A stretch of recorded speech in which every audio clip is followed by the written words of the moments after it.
कहानी एक शिक्षित बंगाली परिवार की है। भावनाथ नाम का व्यक्ति कलकत्ता में एक अमीर और पढ़ा लिखा जमींदार था। उसकी पत्नी चारुलता, जिसे सब चारू कहते थे, बहुत सुंदर, संवेदनशील और बुद्धिमान स्त्री थी।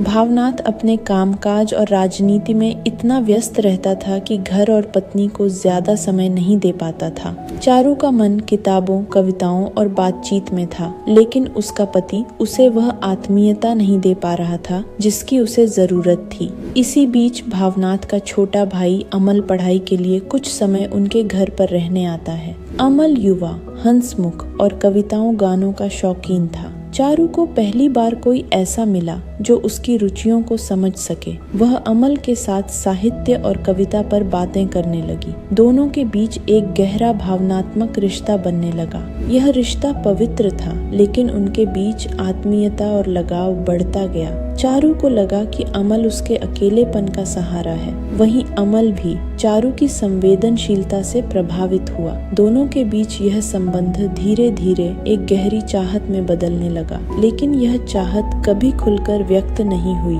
क्योंकि सामाजिक बंधन और नैतिकता का डर दोनों के मन में था। भावनाथ इन सब बातों से अनजान था। वह अपनी राजनीति और अखबार में व्यस्त रहता, लेकिन धीरे धीरे उसे यह एहसास होने लगा कि उसकी पत्नी अमल के साथ ज्यादा समय बिताती है। उसने इसे संदेह की नजर से नहीं देखा, बल्कि उसे लगा कि यह ठीक नहीं है। कुछ समय बाद अमल को पढ़ाई के लिए गांव से बाहर जाना पड़ा। अमल ने चारू से सीधे कुछ नहीं कहा, लेकिन उसके मन में भी पीड़ा थी। चारू को अचानक खालीपन का एहसास हुआ। उसे लगा मानो उसकी पूरी दुनिया छिन गई हो।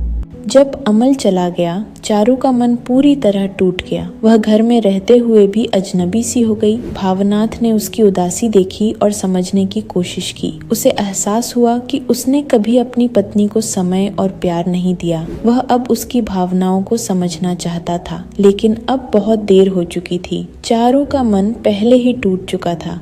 जिस रिश्ते में उसने आत्मीयता और चाहत पाई थी, वह अचानक खत्म हो गया था। उसका हृदय एक नष्ट नीड़, टूटा हुआ घोंसला बन चुका था। ये कहानी हमें दिखाती है कि रिश्तों में केवल साथ रहना ही काफ़ी नहीं है, बल्कि एक दूसरे की भावनाओं को समझना और समय देना बहुत ज़रूरी है। अगर पति पत्नी के बीच संवाद और आत्मीयता न हो, तो जीवन का घोंसला कभी भी टूट सकता है।